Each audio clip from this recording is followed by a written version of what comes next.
నమస్తే, welcome to ఆధ్య TV. నేను Maheshwari. Present ఇప్పుడు మనతో పాటు ఉన్నారు మాజీ ఎంపీ బీజేపీ నేత బూరా నర్సయ్య గౌడ్ గారు. మరి వారితో మాట్లాడదాం. కమింగ్ ఎంపీ ఎలక్షన్స్ కూడా రాబోతున్నాయన్న ప్రజల్లో ఎలా ముందుకెళ్ళబోతున్నారు ఏంటి ఈ విషయాలన్నీ కూడా ఆయనతో మాట్లాడి తెలుసుకుందాం. నమస్తే సార్. నమస్తే అండి. ఎలా ఉన్నారు సార్? I'm fine. ఏంటి సార్, బీజేపీలో జాయిన్ అయ్యి చాలా రోజులు అయింది, ఎలా నడుస్తుంది ప్రయాణం? బీజేపీ అనేది national party and pan India party. ఇవాళ పాన్ ఇండియా సినిమాలు ఎట్లనో పాన్ ఇండియా పార్టీ ఇది ఎప్పుడు అయిపోయింది. Pan India party and definitely మా అలాంటి వాళ్ళ యొక్క ఆలోచనలకు ఆకాంక్షలకు సరైనటువంటి వేదికని మనం రావటం జరిగింది. So far so good and I'm happy. Finally మీరు ఎలక్షన్స్కి ముందు ఒక మాట అన్నారు, బీఆర్ఎస్ని ప్రగతి భవన్లో అడుగు పెట్టనీయమని. సో అదే జరిగింది. ఎలా రియాక్ట్ అయ్యారు మీరు? టు బి ఫ్రాంక్ ఏంటంటే అది నా వ్యక్తిగత అభిప్రాయం కంటే తెలంగాణ ప్రజల ఆకాంక్ష. సో వ్యక్తిగతంగా కేసీఆర్ గారి ఫ్యామిలీతో నాకు ఎలాంటి వ్యక్తిగత విభేదాలు still I respect him, KCR గారు. బట్ వారు దారి తప్పారు. ఒక ప్రజా నాయకుడి నుంచి నియంతృత్వ నాయకత్వంలోకి వెళ్ళిపోయారు. ప్రజల నుంచి సంబంధాలు కట్ అయిపోయినాయి. పార్టీ నాయకుల్ని కార్యకర్తల నుంచి సంబంధాలు కట్ అయిపోయాయి. హ్యూమన్ రిలేషన్స్ వాల్యూ లేకుండా పోయింది. ఎందుకంటే తెలంగాణ రాష్ట్రంలో హ్యూమన్ రిలేషన్స్ అనేది చాలా ఇంపార్టెంట్. ఆ హ్యూమన్ రిలేషన్స్ని మనీ రిలేషన్స్గా మార్చేశారు. 10 సంవత్సరాలు చేశారు కదా. సో డెఫినెట్లీ ప్రజలు నిర్ణయం తీసుకున్నారు. కానీ బీజేపీ వస్తుంది కంపల్సరీ అనేసి అన్నారు. అటు బీజేపీ ఖచ్చితంగా అంటే కాంగ్రెస్ వచ్చింది. నిజంగా చెప్పాలంటే ఒక ఉదాహరణ చెప్పాలంటే దుక్కు దున్ని నీళ్లు కట్టి నాట్లు పెట్టి పంట మేము పండించాం. కాంగ్రెస్ వాళ్ళు లాస్ట్ కోసుకున్నారు. సో అందులో అక్కడ ప్రజలు ఓట్లేసింది ఏంటంటే కేసీఆర్ ప్రభుత్వం పోవాలని వేశారు. సెకండ్, ఎందుకో వారికి అసెంబ్లీలో కాంగ్రెస్కి వేద్దాం, పార్లమెంట్లో బీజేపీకి వేద్దామని అసెంబ్లీ ఎన్నికల్లోనే మెంటలీ డిసైడ్ అయిపోయారు. ఇంకోటి అనుకోవటం నాకేంటంటే ఓటు మరీ స్ప్లిట్ అయిపోతే మళ్ళీ కేసీఆర్ వస్తారేమో అనే ఒక భయం. ఆ భయంతో అంటే కాంగ్రెస్ మీద ప్రేమ కంటే ఎక్కువ కేసీఆర్ మీద భయంతో వన్ సైడ్గా కాంగ్రెస్కి వేశారు. అంటే మాకేం తక్కువ రాలే, 800% సీట్స్ వచ్చాయి. అంటే 8 రెట్లు ఎక్కువ వచ్చాయి. ఓట్ పర్సంటేజ్ 100% పెరిగింది. కానీ పాన్ ఇండియా పార్టీకి అవి తక్కువే కదండి సార్? అట్లేం లేదండి. పాన్ ఇండియా పార్టీ బేసికల్లీ బీజేపీది ఏంటంటే winning MLA MP seats are by products, they are the main products కాదు. చాలామందికి తెలియదు. For them winning a seat is not the only sole criteria. Vote పర్సెంట్తో ఓవరాల్గా సిద్ధాంతం, మూల సిద్ధాంతం, అవి రెండు ప్రజలకి అంటే అది ఎప్పుడు పోతుంది, ఓట్ పర్సంటేజ్ పెరగడంతో పోతుంది. So they are for a test match type, ఈ 2020 టైప్ కాదు. మీరు అన్నారు కేసీఆర్ గారు నియంతృత్వ పాలనలోకి వెళ్ళిపోయారు అనేసి, అది మేము యాక్సెప్ట్ చేయలేకపోయాము అని. అయితే నర్సయ్య గౌడ్ గారు ఏదైనా సరే ముక్కుసూటిగా మాట్లాడతారు. ఆపోజిట్లో ఉన్నది మన వాళ్ళ పరాయి పార్టీ వాళ్ళ అన్నది ఆయనకి సంబంధం లేదు. ఏదైనా సరే అన్యాయం అంటే అన్యాయమే, ఎదిరిస్తాం అనేసి అని ఒక ఇది ఉంది మీకు. సో మీరు ఎందుకు అప్పుడే పార్టీలో ఉండగానే దాన్ని ఎందుకు మీరు వ్యతిరేకించలేదు? పార్టీ ఉండగానే కదా చాలా సందర్భాల్లో వారికి చెప్పడానికి, విజ్ఞప్తి చేయడానికి. ఇప్పుడు బంధం అనేది ఒక రోజు తెలుసుకోలేము కదండి. బంధము చాలా రోజులు పడుతుంది. వారు మారుతారేమని ఆశించాము. నిజంగా నేను చెప్పేది దాన్ని బట్టి వారికి, సార్ ఒక ఉద్యమ నాయకుడిగా మీకు ముఖ్యమంత్రి పదవి కంటే కేసీఆర్ అనే పదమే మీకు పెద్ద పదవి. ముఖ్యమంత్రి వాళ్ళు వస్తుంటారు, పోతుంటారు. Everybody does not remember all CM. ఒక జనరేషన్ తర్వాత అసలు ఎవరు కానీ గాంధీని గుర్తుపెట్టుకుంటారు, నెహ్రూని గుర్తుపెట్టుకుంటారు, ఇందిరాగాంధీని, తర్వాత మోడీ గాంధీ. మధ్యలో వచ్చిన ప్రధానమంత్రులు ఎవరిని అంతగా గుర్తుపెట్టు. గుర్తుపెట్టుకోరు. ఇవాళ మిమ్మల్ని అడిగినా కూడా ఐ థింక్ డౌటే నాకు. బట్ అట్లాంటి కేసీఆర్ని మీరు పలసం చేయకండి, కేసీఆర్ పేరుని ఖరాబ్ చేయకండి. ముఖ్యమంత్రి అనేది it's not a big post for you అని నా వాదం. వార్త వ్యక్తిగతంగా చెప్పాను. సార్ మీరు గ్రేషియస్గా నెల్సన్ మండేలా లాగా, ఆయన కూడా పెద్ద మనిషి, సౌత్ ఆఫ్రికా అపార్థైడ్ దాని కొరకు వ్యతిరేకం పోరాటం చేశాడు. 20, 40, 30 ఏళ్ళు జైల్లో ఉన్నాడు. ప్రెసిడెంట్గా ఎన్నికయ్యాడు. బట్ ఓన్లీ 1 year 2 years ఏదో ప్రజల ఆకాంక్షల కొరకు ఉండి తర్వాత రిటైర్ అయిపోయాడు. మీరు ఏదో వేరే జనరేషన్కి ఇచ్చేసి మీరు ఆ ఉందాతనం కాపాడుకోమని చెప్పడం జరిగింది. కానీ maybe power is two addictive. నిజమే కదా అది. బేసిక్గా మీరు ఒక కమ్యూనిటీకి, గౌడ్ కమ్యూనిటీకి చాలా హెల్ప్ చేస్తూ ఉంటారు. ఆ కమ్యూనిటీ కోసం అనేసి మేము బీఆర్ఎస్ నుంచి బీజేపీలోకి వచ్చాము అనేసి కూడా అన్నట్లు విన్నాను. లేదు తప్పలేదు. For me everybody is my community. నేను ఒక సిద్ధాంతం నమ్ముతానండి. నేను ధనం మూలం ఇదం జగత్. రాజకీయ నాయకుడి యొక్క ప్రధాన కర్తవ్యం అందరినీ ఆర్థికంగా పెంపొందించేలాగా పనిచేయాలి. నాట్ కమ్యూనిటీ, అది ఎస్సీ కానీ, ఎస్టీ కానీ, బీసీ కానీ, ఈబీసీ కానీ. That is my main fundamental philosophy. అంతేగాని ఏ కమ్యూనిటీకి సంబంధించి కాదు. అందులో గౌడ్స్ ఉంటారు, యాదవ్స్ ఉంటారు, బీసీలు ఉంటారు, ఎస్సీలు ఉంటారు, ఎస్టీలు ఉంటారు. నా ప్రధాన లక్ష్యం కూడా అదే, నా జీవిత లక్ష్యం కూడా ఆర్థిక సమతుల్యత వస్తే అన్నీ ఏదైతే డిఫరెన్సెస్ ఉంటాయో తగ్గిపోతాయి. కానీ దురదృష్టం ఏంటంటే పాలిటిక్స్లో చాలామంది వాడు బీదోడు ఉంటేనే నా మాట వింటారని, ప్రత్యేకించి కేసీఆర్ లాంటి వాళ్ళకు ప్రగాఢ నమ్మకం. అందుకొరకు దాన్ని నేను వ్యతిరేకిస్తాను. మీరు చూస్తున్నారు కదా, ఈ ఒక 10 ఏళ్లలో 6,30,000 కోట్ల అప్పు చేస్తే మీరు చేయలేరా? ఇప్పుడు ₹1 అప్పు తెచ్చేసి బెంచ్ కారు కొనేయటం ఘనత కాదు. ఆ అప్పు తీర్చినప్పుడే కదా ఆ కారు నీ సొంతం. అప్పు చేసినా కూడా రాష్ట్రానికే పెట్టారు కదా. రాష్ట్రానికి పెట్టింది తక్కువ, దుబారా చేసింది ఎక్కువ. నీకు ఎగ్జాంపుల్ చెప్పండి, నీకు చెప్తున్నాను.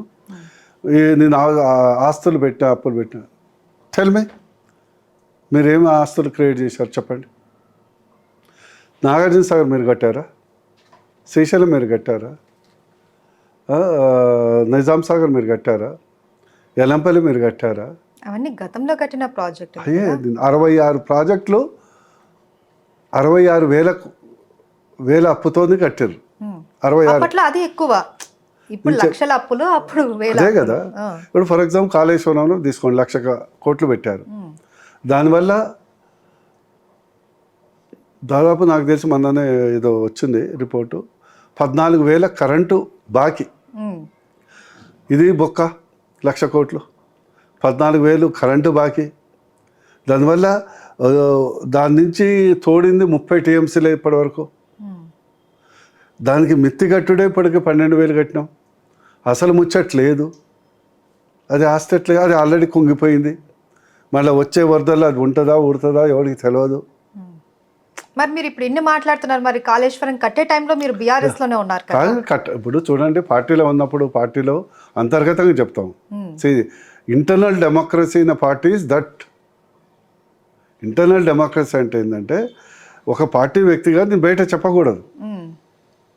I have to express in. మీరు చెప్పారు అప్పుడు, చాలా మంది చెప్పాము.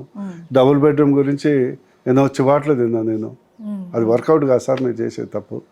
ఎక్కడో మీరు కొల్లూళ్ళో కడితే ఆడు బషీర్బాగ్లో పనిచేసేటోడు ఇంట్లో పని చేస్తాడా, డ్రైవర్ పని చేస్తాడో, నేను కొల్లూరు నుంచి ఆడికి వచ్చే వరకు 2 గంటలు అవుతుంది. అది ఇచ్చేది సచ్చేయలేదు. మోడీ గారు 1,50,000 ఇస్తారు, మనం 1,50,000 ఇస్తాం. 3 లక్షలు ఇచ్చేస్తే వాళ్ళు అప్పో తెచ్చుకొని 3 లక్షలు వేసుకొని కట్టుకుంటారు.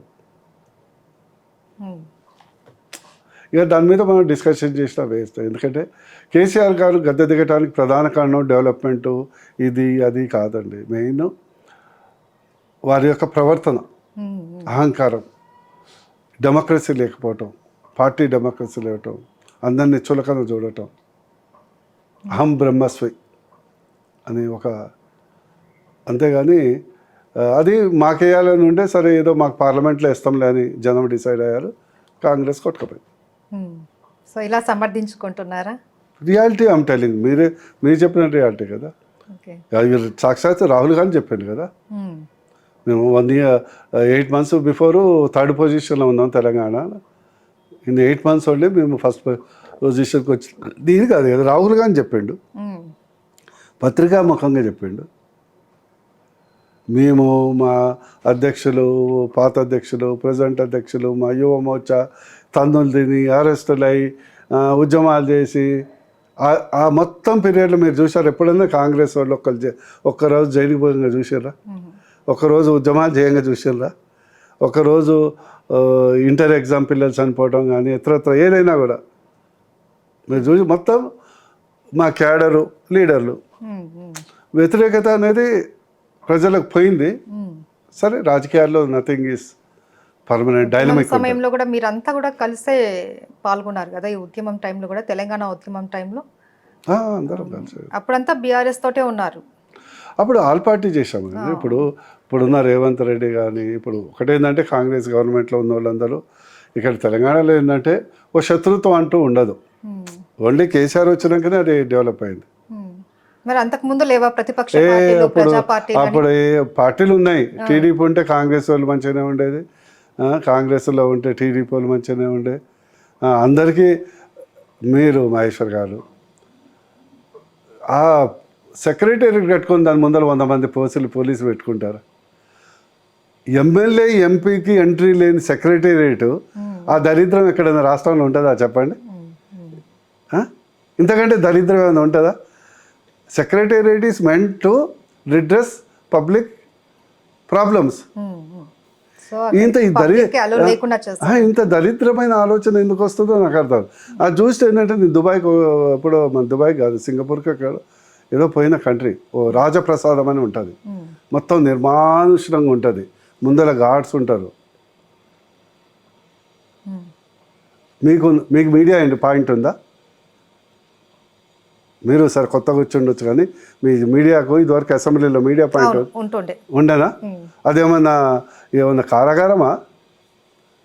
మీరు ఏమన్నా టెర్రరిస్ట్లా బాంబులు పెడతారు అక్కడ? అసెంబ్లీలో మీడియా పాయింట్ ఉండదా?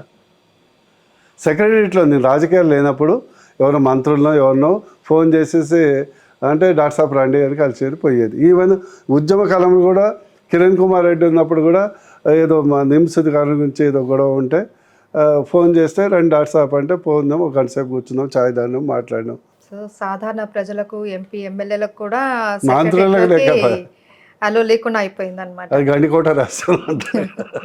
అవును, మీరు అన్నారు కాళేశ్వరం ఈసారి వరదలు వస్తే ఉంటుందా ఊడుతుందా తెలియదు అనేసి అన్నారు. బట్ అదే కాళేశ్వరం మీద కొన్ని లక్షల ఎకరాలు సాగు అవుతున్నది రైతులకు, దానికి తగ్గట్టు వాటర్ కూడా తాగునీరు కూడా వస్తుంది అనేసి అంటున్నారు. బట్ మీరు మాత్రం అది కూలిపోతుంది అనేసి అంటున్నారు.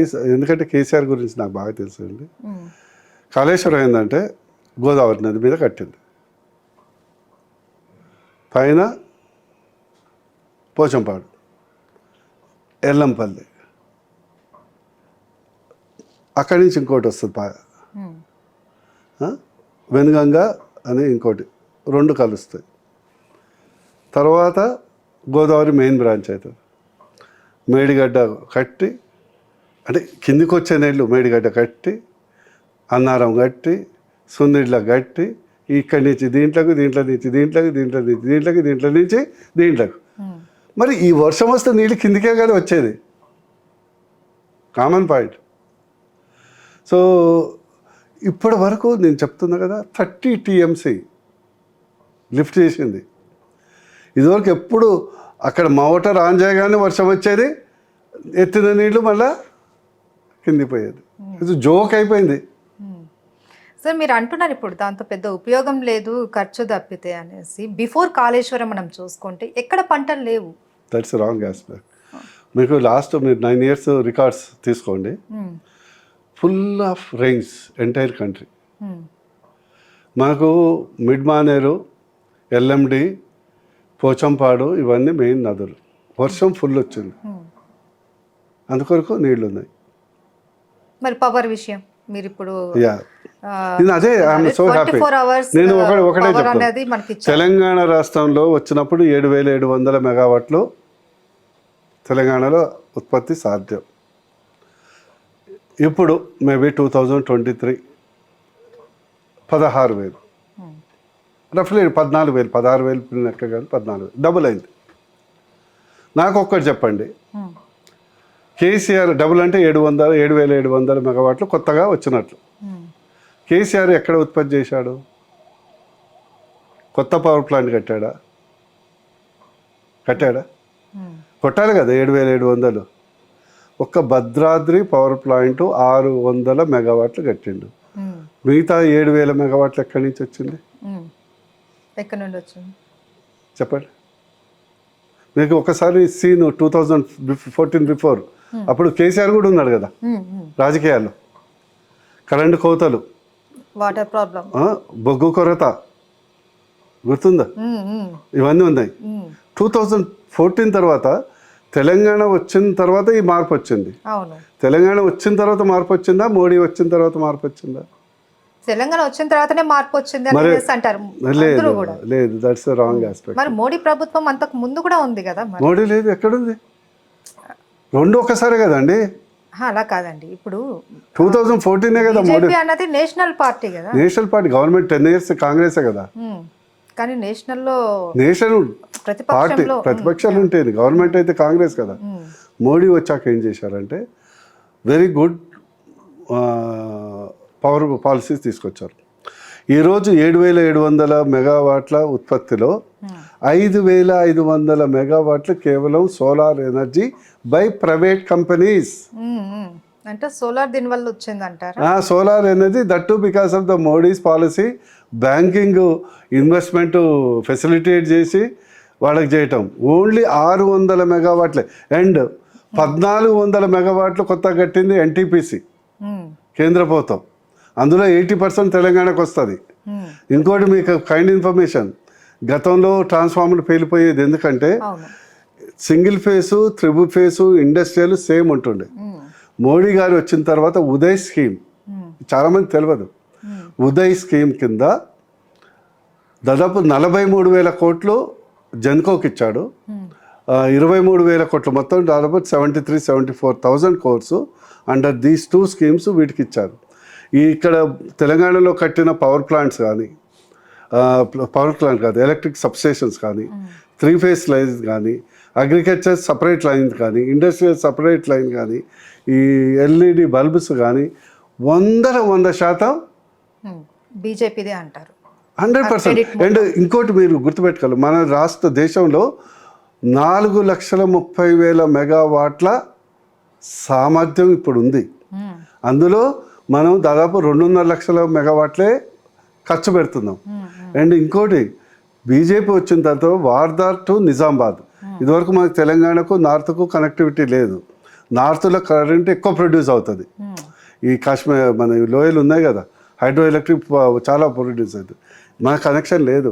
వారు వచ్చాక దాదాపు నాకు అనుకుంటే 3,000 crores 2,000 crores వేసి వార్దా నుంచి తెలంగాణకు లైన్ వేశారు. Power transmission grid, power grid corporation of India ద్వారా వేశారు. ఇప్పుడు కేసీఆర్ పైసలు ఇచ్చారు కొనటానికి. చెప్తున్నా, వారు పుష్కలంగా డబ్బులు ఇప్పించారు. వారు కొంటున్నారు. 3 రూపాయలు కొనేది 6 రూపాయలు కొంటున్నాడు. మరి మిగతా 3 రూపాయలు ఎక్కడ? అది నాకు తెలియదు, చెప్తున్నా. అంటే దుబారా అంటున్నది అనేది, దట్ ఈస్ ద దుబారా. వై ఐఎమ్ టెలింగ్ ఈస్, నేను తెలంగాణలో కేసీఆర్ పాత్ర లేదని నేను చెప్పట్లే. చేసిన ప్రతి మంచి పనిలో 80% బీజేపీ పాత్ర ఉంది, 20% ఉంది. అయితే 90% కేసీఆర్ గారు డబ్బా కొట్టుకున్నారు, ఓన్ చేసుకున్నారు. మా బీజేపీ పార్టీ ఏమో కొంత. మరి బీజేపీ ఎందుకు వెనకబడింది? ఇది ఇప్పుడు దాకా అంటే దీంట్లో ఏంటంటే బీజేపీ పార్టీలో బలమైన నాయకత్వం లేదు. బలమని కాదు, ఇది ఎక్కువ కమ్యూనికేషన్స్ తక్కువ ఉంటాయి. కేసీఆర్ దిట్ట కదా, అందులో కేసీఆర్ దిట్ట. మేము అక్కడ శిక్షణ పొందినాం కాబట్టి మీకు ఇంత క్లారిటీతో చెప్తున్నా. కేసీఆర్ దగ్గర శిక్షణ పొందినాం కాబట్టి ఇప్పుడే చెప్తున్నా. ఇప్పుడే ప్రెస్ మీట్ పెట్టాను. కాంగ్రెస్ పార్టీ శ్వేతపత్రం జీరో అంటే ప్లెయిన్ పేపర్ నథింగ్. ఏం చేయ అఫ్కోర్స్ వచ్చింది 1 మంత్. అవును. బీఆర్ఎస్ పార్టీ ఏమో శ్వేతపత్రం, స్వెట్ పార్టీ, శ్వేతపత్రం. స్వెట్ పార్టీ, శ్వేత అంటే స్వెట్టే కదా. ఆ? అంటే 10 సంవత్సరాలు కష్టపడి మేధోమదనం చేసి మెదడు రంగరిచ్చి 6,30,000 కోట్లు అప్పు చేసింది. బీజేపీ పార్టీ సంపద పత్రం 9,30,000 కోట్ల రూపాయలు బీజేపీ పార్టీ గత 9 ఏళ్లలో తెలంగాణలో ఇన్వెస్ట్మెంట్ చేసింది. మీకు ఫర్ ఎగ్జాంపుల్ ఒకటే చెప్తా, ఎందుకంటే అన్నం అంతా ఉడికింది, కావాలంటే 2 మెతుకులు పెట్టుకుంటే చాలు కదా. తెలంగాణ రాష్ట్రంలో 2000 బిఫోర్ 2,500 కిలోమీటర్లు జాతీయ రహదారులు ఉన్నాయి. ఇప్పుడు కొత్తగా 2,500 కిలోమీటర్లు అయిపోయింది. 2,500 కిలోమీటర్లు కొత్తగా కడుతున్నారు. 5,000 కిలోమీటర్లు కదా. 5,000 కిలోమీటర్లు ఒక్కొక్క జాతీయ రహదారి కిలోమీటర్కు యావరేజ్గా 20 to 30 కోర్స్ అవుతుందండి. 20 నుంచి 30 కోట్లు అయింది. అదంతా ప్రైవేట్ సెక్టార్ కదా. ప్రైవేట్ కాదు, పబ్లిక్ సెక్టర్ అండి. భలే ఉన్నారు. ప్రైవేట్ సెక్టర్ ఎందుకు వేస్తారు? ఇప్పుడు there is nothing like A public. And ఇప్పుడు కేసీఆర్ పెట్టుంటే జవలకల్లి ఇయ్యరు కదా. మీరు వాడే హెయిర్ ఆయిల్, మనం కట్టే జిఎస్టీ, మనం పూర్తిగా మందు అక్కడి నుంచే కదా. There is nothing like A government money. ఈ మనీ అనేది ఇన్ఫ్రాస్ట్రక్చర్ అవుతుంది, డెవలప్మెంట్ అవుతుంది. నా రిక్వెస్ట్ ఏంటంటే మీ ద్వారా ప్రజలకు పార్లమెంట్లో మీరు కనీసం బీజేపీకి అవకాశం ఇస్తే, ఎట్లాగో మోడీ గారు వస్తారు, అన్ని సంకేతాలు అయితే మోడీ గారు 3వ ప్రధానమంత్రి అవుతారు. ఇక్కడ కాంగ్రెస్ అట్లాగే వచ్చింది. ఇప్పుడు ఎట్లయితే మాలాంటి వాళ్ళము మేమందరం ఎక్కువ ఎంపీలు బీజేపీ నుంచి ఉంటే ఏమవుతుందంటే బీజేపీ పార్టీ హైకమాండ్ కూడా మోరల్ అబ్లిగేషన్ అవుతుంది. నేను ఎప్పుడు పదవి కొరకు కాకుంటే నా ప్రాంతం అభివృద్ధి కావాలి, నా తెలంగాణ అభివృద్ధి కావాలి, మంచి మెడికల్ సిస్టమ్ కావాలి, మంచి ఎడ్యుకేషన్ సిస్టమ్ కావాలనేది ఉంటుంది. మేము ఏది తిట్టుకున్నా కొట్లాడుకుందాం only till the parliament election. తర్వాత అంతా మళ్ళీ మా పార్టీతోనే మేము ఇంటర్నల్ కొట్లాడుకుంటాం నిధులు తెచ్చుకోవటానికి. అంతమంగా ఇదే కదా ఇంపార్టెంట్. సో అది ఎప్పుడు వస్తుంది చెప్పండి మహేష్? మీరు ఇంతగా పాకులాడతారు కదా, వీళ్ళకి ఇది చేయాలి అవి చేయాలి అనేసి. బట్ ఎందుకు మీకు ఒకసారి గ్రామస్తుల నుంచి కూడా నిరసన వ్యక్తమైంది అనేసి న్యూస్ వచ్చింది ఆ మధ్య? నాకెప్పుడు నిరసన రాలేదు. బూరా నరసయ్య గౌడ్ గారు ప్రజల్లోకి వెళ్తుంటే నిరసనలు వచ్చాయి, వ్యతిరేకించారు. లేదు, మీకు తెలియదా? మీరు మీడియా క్రియేషన్ ఎట్లా ఉంటుందని నిరసన లేదు గిరసన లేదు. ఇప్పుడు ఎట్లా ఉంటుంది అన్ని నవడేస్ క్రియేషన్ ఆఫ్ మీడియా.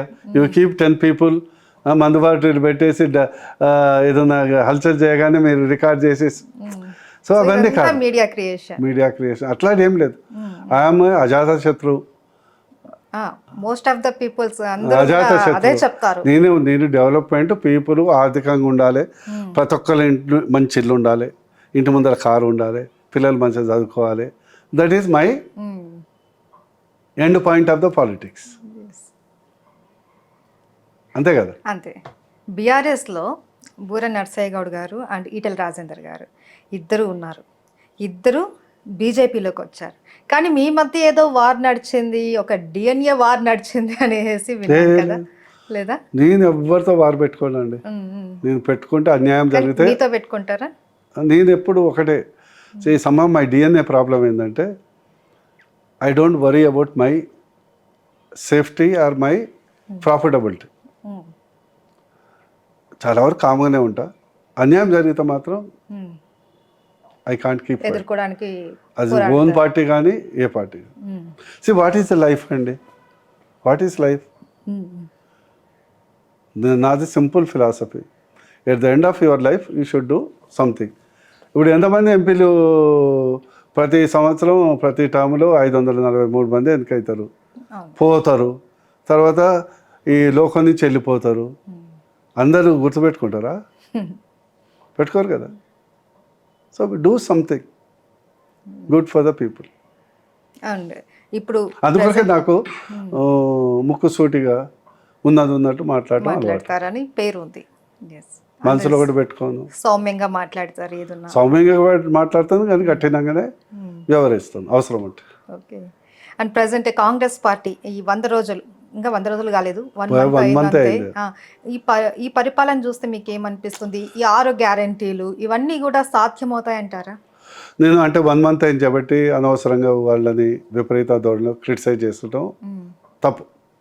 కానీ రియాలిటీస్ కేసీఆర్ గారు మొత్తము మనం ఏమంటారు గిన్నెలు డెకీస్ అంటారు తెలంగాణలో గీకేసిపోయిండు. ఓకే. ఒక మెతుకు కూడా అందులో లేదు.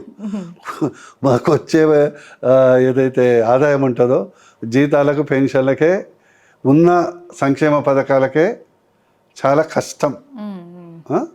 ఇక రైతు బంధు అట్లాంటివి ఇప్పటి వరకు ఇవ్వలే కదా. అవును, కొంతమందికి వచ్చింది, కొంతమందికి రాలేదు అని అంటున్నారు. వచ్చిందంటే ఇప్పుడు 1,00,000 వచ్చేటోనికి 5,000 వేసిండ్రు, 10,000. అంటే ఇప్పుడు మాకు చిన్నప్పుడు ఇల్లు గడవనప్పుడు ఏం చేస్తారు, పేదరికం కుటుంబాలు ఆ రోజే పోయి కొంత బియ్యం కొనుక్కొని వస్తారు, ఆ రోజే సాయంత్రం పోయి కొంత వస్తువులు కొనుక్కొని వస్తారు. ఎంత అంటే ఆదాయం వచ్చినట్టు.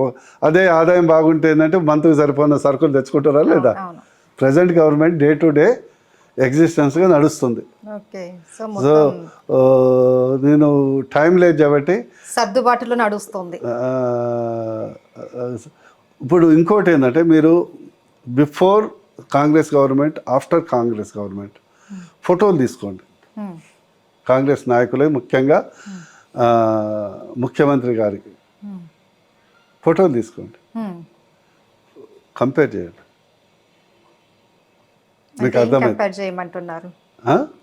వాళ్ళ ఫేస్ని కంపేర్ చేయండి, ఎంత ఆందోళనకరంగా ఉన్నాయో ఫేసులు. అంటే అంత ఫండ్ సరిగ్గా లేకపోవడం అంతే వల్ల, లేకపోవడం వల్ల. ఎందుకంటే ఎంతో ఆకాంక్షతోని ప్రజలు ఓట్లేశారు. వాళ్ళు ప్రూవ్ చేసుకోవాలంటే డబ్బు ఉండాలి. అదే బీజేపీ ఉంటేనో మేము ఏదో కేంద్ర ప్రభుత్వం కాబట్టి తాత్కాలికంగా రిక్వెస్ట్ చేసి 10,000 కోట్లు తెచ్చి ఏదో ఒకటి నడిపించేవాళ్ళం. కేంద్రంలో బీజేపీ ఉంది. కేంద్రం అంటే ఇప్పుడు మొత్తం పెద్దన్న లెక్క. మరి రాష్ట్రంలో ఏ పార్టీ ఉంది అన్నది కాకుండా రాష్ట్రంలో కూడా రాష్ట్రాల వైజ్ కూడా ఎందుకు బీజేపీ సపోర్ట్ చేయొచ్చు? There are 2 things. రాజ్యాంగబద్ధంగా ఇవ్వటం వేరు, అడిషనల్గా ఇవ్వటం వేరు.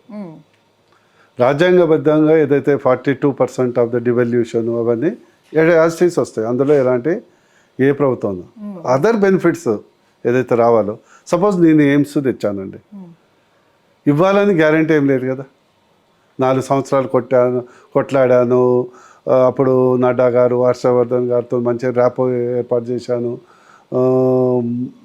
లాబింగ్ చేసుకున్నాను, ఏదో తెచ్చాను, అంతే కదా. ఇప్పుడు రేవంత్ రెడ్డి గారు కూడా సీఎం అయిన తర్వాత కిషన్ రెడ్డి గారితో మాట్లాడారు, నిధులు కావాలి, రాష్ట్రంలో పరిస్థితి బాగాలేదు అనేసి. ఇప్పుడు ఈ విధంగా పోయి మరి అడగచ్చు కదా. ఇప్పుడు ఎట్లా, ఇప్పుడు ఎలక్షన్ అయినాక ముఖం ఉండదు కదా. ఇప్పుడు ఇచ్చింది గ్యారంటీలు వారు, మీ కాదు. రాజ్యాంగబద్ధంగా ఇచ్చింది ఏదైతున్నామో, ఇప్పుడు ఎవరికన్నా కష్టం వస్తే మీరు మీ పక్కింటి వాళ్ళు ఉన్నారు, సడన్గా ఏదో యాక్సిడెంట్ అయింది, హాస్పిటల్ పోతారు, మీరు సహాయం చేస్తారు. లేదు నేను మంచిగా బెంచ్ కార్ కొనుక్కోవాలి, నా కప్పి అంటే మీకు ఇస్తారా? తినడానికి మెతుకులు లేవు కానీ మీసాలకు సంపంగి నూనె అంటే. ఓకే సార్, నెక్స్ట్ ఇంకా పార్లమెంట్ ఎలక్షన్స్ ఎంతో దూరం లేదు. సో ఎలా నడుస్తున్నాయి మీ ప్రయత్నాలు? అవి అంటే బేసికలీ నుంచేనే పోటీ చేస్తారా? భువనగిరి నుంచేనే పోటీ చేస్తారా? భువనగిరి కదండి. గతంలో ఎంపీగా ఉన్నాను, 5 years అక్కడే తిరిగాను. ఓవరాల్గా పాజిటివ్ ఎన్వైర్న్మెంట్ క్రియేట్ చేసుకున్నాను. నేను ఎప్పుడు ఓడిపోయినాక కూడా ఎప్పుడు ఇంట్లో కూర్చోలే, మీరు చూస్తున్నారు కదా. Always probably more active than the present MP. That's my way of looking at the life. ఏది చేసినా 100% చేయాలని. ఖచ్చితంగా ఈసారి గెలుస్తామని నమ్మకం ఉన్నది. ఎంపీగా గెలిస్తే మీరు ఏం చేయాలనుకుంటున్నారు? ఎంపీగా గెలిస్తే నాది ఒకటే ఆకాంక్ష అండి, క్లారిటీతో ఉన్నా. బీజేపీ ప్రభుత్వం ఉంది, నాకు వెంకయ్య నాయుడు ఆదర్శం. యాజ్ ఎ వెంకయ్య నాయుడు లాగా కేంద్రంతో సొంత గవర్నమెంట్ ఉంటుంది. అప్పుడు టీఆర్ఎస్ ఉన్న ఎంపీ ఉన్నా కూడా నేను ఆప్యాయతతో వాళ్ళు చూసుకునేది. అలా పనిచేసేసి వీలైనంత వరకు నిధులు రాష్ట్రానికి తేవాలి, కొత్త కొత్త ప్రాజెక్టులు తేవాలి, ఐఏఎం తేవాలి, ఇక్కడ లేదు, ఎన్ఐడి తేవాలి, నేషనల్ ఇన్స్టిట్యూట్ ఆఫ్ డిజైన్ తేవాలి, 666 తొందరగా కంప్లీట్ చేయాలి, ఏదైతే ఇరిగేషన్ ప్రాజెక్ట్స్ ఏదైతే అట్లనే పెండింగ్ పడ్డాయో కంప్లీట్ చేయాలి, స్కిల్ డెవలప్మెంట్ మీద పెద్ద ఫోకస్ చేయాలి. నాకు డిఫెన్స్ క్లస్టర్, ఎందుకంటే Hyderabad is very good environment for defence cluster, చాలామంది తెలియదు. అప్పుడు కేసీఆర్ చెప్పింది వినలే నా మాట. ఒక డిఫెన్స్ ఎట్లయితే ఫార్మా ఇండస్ట్రీ ఐటీ లాగా డిఫెన్స్ హబ్బు చేయాలి. ఇక ఏమన్నా మా అదృష్టం బాగుండి మా వాళ్ళు ఇండి మా తెలంగాణ ప్రజలు అందరినీ గెలిపించి 17 గెలిపిస్తే మేబీ సెకండ్ క్యాపిటల్ తేవాలి. ఇట్లా ఎన్నో డ్రీమ్స్ ఉన్నాయి. సెకండ్ క్యాపిటల్ అంటున్నారు. దేన్ని చేస్తారు సెకండ్ క్యాపిటల్ ఒకవేళ ఆఫ్ ఇండియా అనుకున్నట్టు వరకు ఉంటే? డ్రీమ్ ఇండియాకు సెకండ్ క్యాపిటల్ అవసరం కదా. ఓకే, ఇండియాకు సెకండ్ క్యాపిటల్. ఓకే, నేను తెలంగాణ కొత్త ఎయిర్పోర్ట్ తేవాలి. ఒక్కటే ఉంది ఇప్పుడు. వరంగల్ కావాలి, ఆదిలాబాద్ కావాలి, మహబూబ్నగర్లో కావాలి.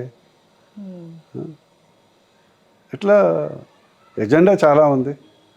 తర్వాత ప్రజల చేతిలో ఉంది, పైన వాడి చేతిలో ఉంది. సో మంచి ఎజెండాతో ముందుకు వెళ్తున్నారు ప్రజల్లోకి. వచ్చే ఎంపీ ఎలక్షన్స్లో మీరు కూడా విన్ అవ్వాలనేసి మేము కూడా కోరుకుంటున్నాం. Thank you so much sir. Thank you. ఇది వాళ్ళ బూర నర్సయ్య గౌడ్ గారితో స్పెషల్ చిట్ చాట్. నమస్తే.